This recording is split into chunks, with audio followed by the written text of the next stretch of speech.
All right, what's up, you guys and gals? So, 2 years in being a first time parent for my daughter, and I wanted to do a video. You may have kids, you may not have kids, you may be thinking about kids, maybe you don't want kids at all, and everyone has their own choice.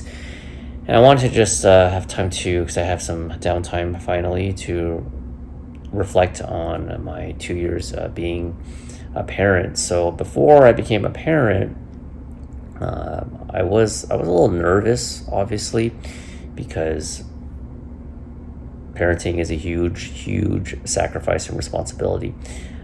I didn't underestimate it. I knew it was going to be a lot of work, and I'm correct on that. A lot of work, very rewarding, but it's the best experience so far, and I will never take it back. I don't regret it one bit.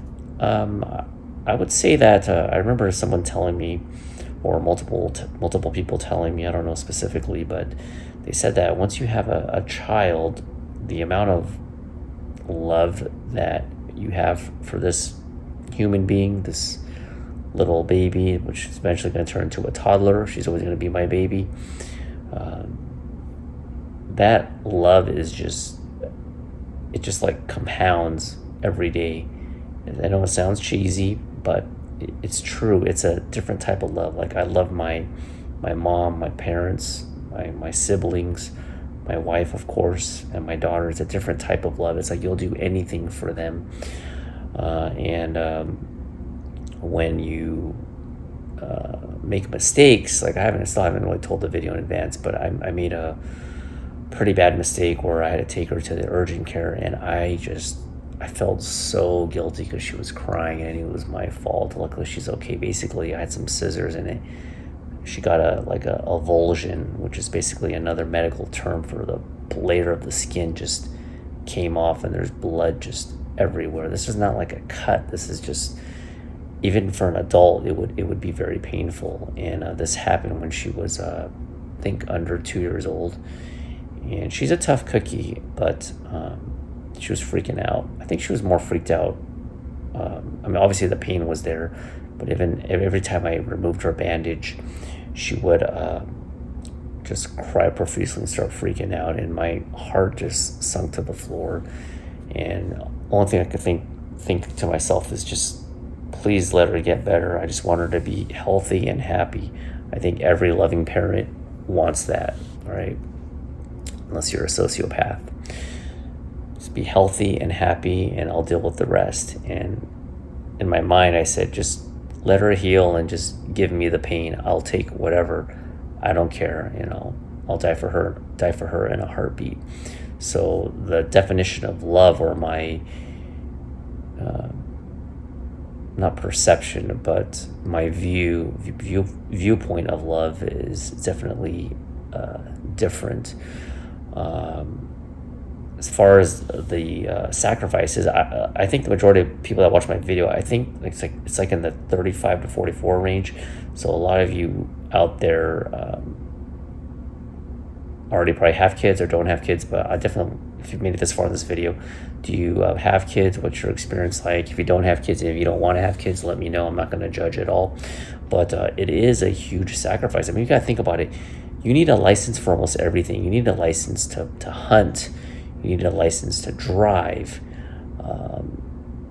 but you don't. You need a license. You need a license if you're at a liquor store or restaurant to sell beer and alcohol, but you don't need a license to be a parent, and that's scary. And that's one of the reasons why I think our society in America is just so effed up right now.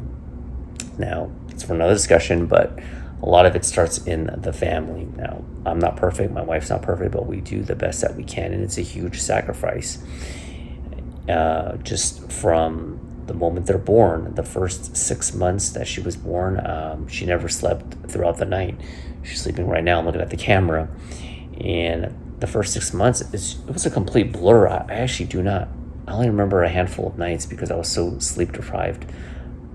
Waking up, she basically was waking up every 2 hours, and that's very common because when you're a baby, they can only drink milk, and their stomachs are so small, so they're not eating solids yet. So you have to feed them, change their diaper, and feed them every 2 hours. So by the time you're nodding off a little bit, you're never in REM. You pop right out.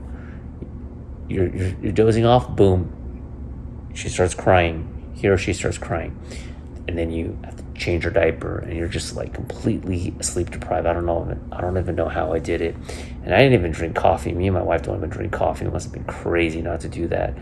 I only have caffeine like 3 times a week when I work out, and I was still doing my workouts. I only missed like 2 workouts the day after she was born, and then one other day I think I was sick or something.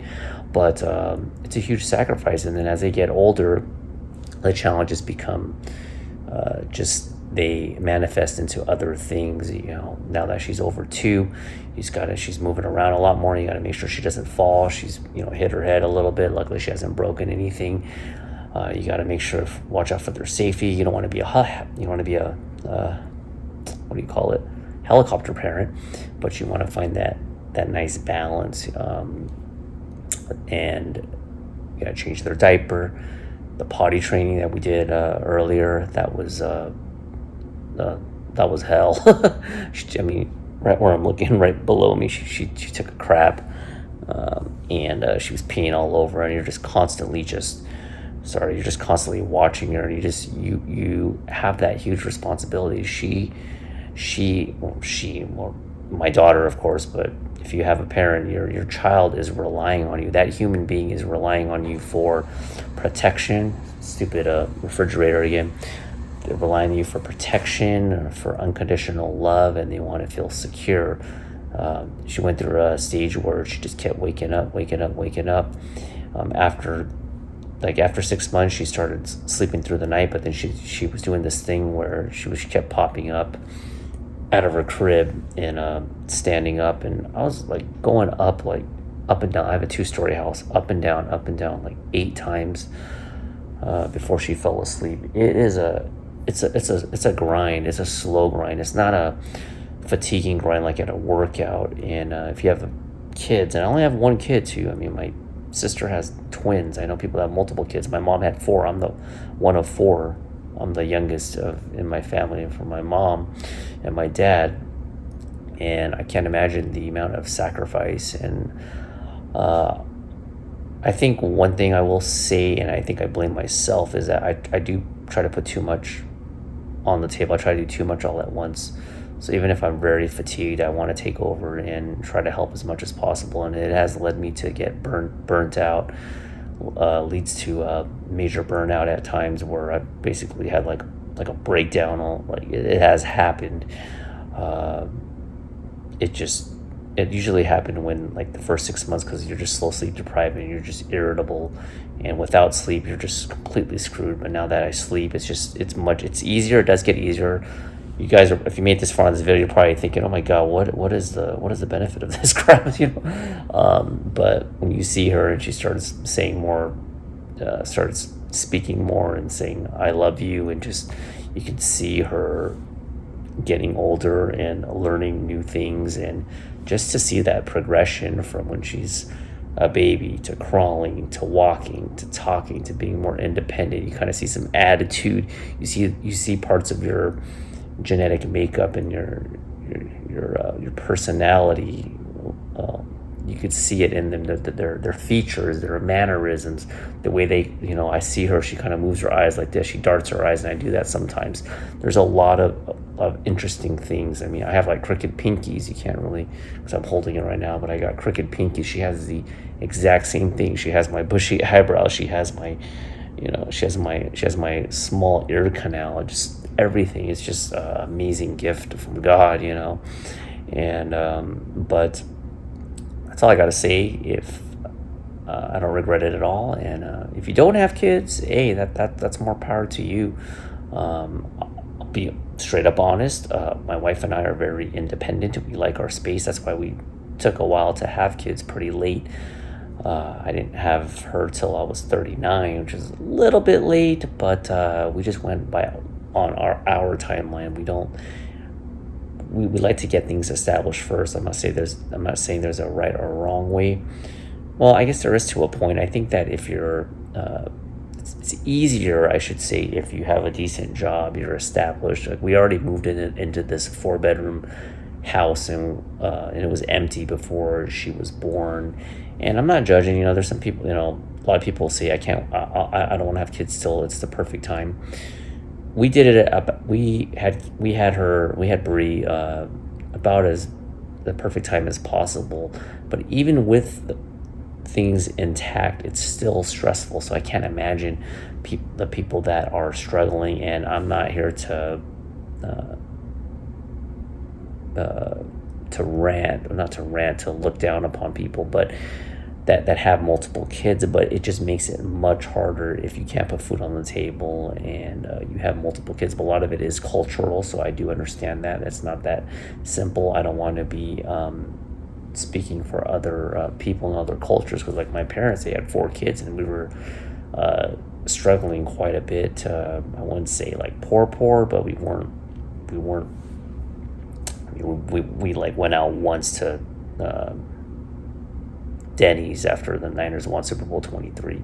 No hate on my dad. It's just, you got 4 kids. There's only so much money you can spend on your children. So that's about it. 2 years in, maybe I'll check in a couple of years to see what's been going on. But yeah, I don't miss it at all. Or I don't miss it. That was a freudian slip. I don't miss it at all. I wouldn't change anything. I don't. I mean, of course, I do miss. How do I put it? Not being single, but I miss having more downtime. But at the same time, it's very rewarding, and that's my 2-year synopsis on having a child and being a first-time parent 2 years in. That's my time. Like I said, if you made this far in this video, let me know your experiences of having a kid, or if you plan on having a kid, or maybe you don't want a kid, let me know. Either way, and I'll talk to you later. Bye.